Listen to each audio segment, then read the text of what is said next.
वालेकुम अस्सलाम वालेकुम मेरे प्यारे बहन भाइयों की हाल है। मैं उम्मीद करना ठीक होवोगे। मैं भी ठीक हाँ अलहमदुलिल्लाह अल्लाह ਦੇ ਕਰਮ ਫਜ਼ਲ ਨਾਲ।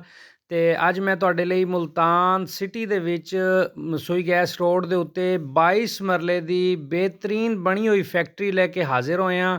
ਇੱਕ ਕਾਰਨਰ ਦੀ ਫੈਕਟਰੀ ਹੈ, ਦੇਖ ਸਕਦੇ ਹੋ। ਇਸ ਸਾਈਡ ਤੋਂ ਵੀ ਗਲੀ ਇਹਨੂੰ ਲੱਗਦੀ ਹੈ ਤੇ ਇਹ ਇਸ ਸਾਈਡ ਤੋਂ ਵੀ ਇਹਨੂੰ ਗਲੀ ਲੱਗ ਰਹੀ ਹੈ। ਔਰ ਇਹ ਦਾ ਮੇਨ ਗੇਟ ਹੈ ਔਰ ਇਹਦੀ ਲੋਕੇਸ਼ਨ ਹੈ ਸਾਹਮਣੇ ਜਿੱਥੋਂ ਹਾਈਐਸ ਆ ਰਹੀ ਹੈ। ਇਹ ਮੇਨ ਇਹਦੀ ਐਂਟਰੀ ਹੈ ਔਰ ਇਹ ਮੇਨ ਮਰਕਜ਼ ਦੇ ਵਿੱਚ ਇਸ ਟਾਈਮ ਮੌਜੂਦ ਹੈ। ਸਾਈਡਾਂ ਤੋਂ ਮਾਰਕੀਟਾਂ ਨੇ। ਸ਼ਹਿਰ ਦੀ ਜ਼ਮੀਨ ਹੈ 22 ਮਰਲੇ ਮੁਲਤਾਨ ਸਿਟੀ ਦੀ ਜ਼ਮੀਨ ਹੈ। ਔਰ ਅੰਦਰ ਚੱਲਨੇ ਆ, ਚੱਲ ਕੇ ਤੁਹਾਨੂੰ ਅੰਦਰੋਂ ਵਿਜ਼ਿਟ ਕਰਾਉਂਦੇ ਆ ਜੀ। ਦੇਖ ਸਕਦੇ ਹੋ ਇਹਨੂੰ ਅੱਛੀ ਤਰ੍ਹਾਂ ਤਸੱਲੀ ਨਾਲ ਤੁਸੀਂ ਦੇਖੋ।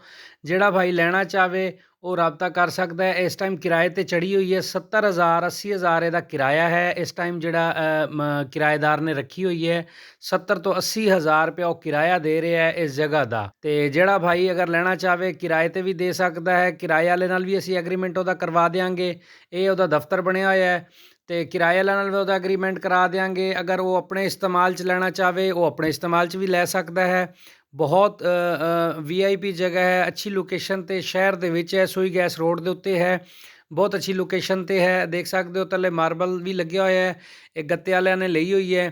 ਔਰ ਇਹਦਾ ਆਪਣਾ ਫੈਕਟਰੀ ਦਾ ਆਪਣਾ ਅਲੱਗ ਤੋਂ ਟਰਾਂਸਫਾਰਮਰ ਲੱਗਿਆ ਹੋਇਆ ਹੈ, ਅਲੱਗ ਤੋਂ ਗੈਸ ਦਾ ਮੀਟਰ ਲੱਗਿਆ ਹੋਇਆ ਹੈ। ਸਾਰਾ ਸਿਸਟਮ ਇਹਦਾ ਅਲੱਗ ਤੋਂ ਹੈ। ਔਰ ਬਾਕੀ ਤੁਸੀਂ ਡਿਸਾਈਡ ਕਰਨਾ ਹੈ ਕਿ ਅਗਰ ਤੁਸੀਂ ਕਿਰਾਏ 'ਤੇ ਦੇਣੀ ਹੋਵੇ ਤਾਂ ਵੀ ਤੁਹਾਡੇ ਲਈ ਬੜੀ ਬੈਨੀਫਿਟ ਵਾਲੀ ਜਗ੍ਹਾ ਹੈ।